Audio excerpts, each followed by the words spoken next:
নমস্কার বন্ধুরা, শুভ দুপুর। চলে এলাম আজকের মেনু নিয়ে।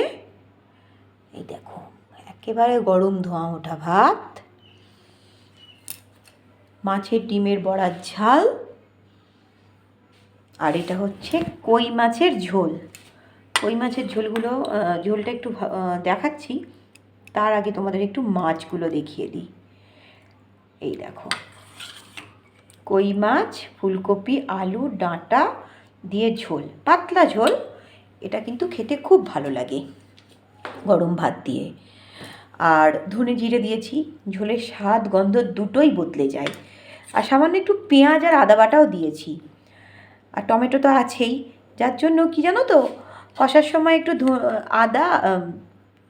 পেঁয়াজ, আদা বাটা আর টমেটো দিয়ে কষলে, আদাটা অবশ্য একটু পরে দিতে হয়, দিয়ে কষে তারপর ধনে জিরে গুঁড়ো একটু মিশিয়ে করলে না দারুণ খেতে হয়। তোমরা একদিন এইভাবে করে দেখো।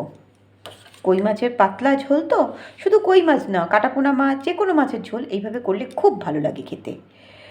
আর আছে কড়াই শাক ভাজা, মানে খেসার কড়াই, কাঠি কাঠি হয়, আমার খুব একটা ভালো লাগে না। তবে আজকে কড়াই শাকগুলোকে অনেকক্ষণ ধরে বেছেছি, শুধু ডগ কটা নিয়েছি। তাতে কড়াইশুঁটি, বেগুন, সিম, পেঁয়াজকালি দিয়ে ভেজেছি, আর একটু নুন মিষ্টি দিয়েছি, খেতে খুবই ভালো হয়েছে। আর এটা হচ্ছে বেগুন শাখা মাখা, গরম ভাতে এটাও খুব ভালো লাগে। টাটা, এখন এইটুকুই, আসছি পরের ভিডিও নিয়ে।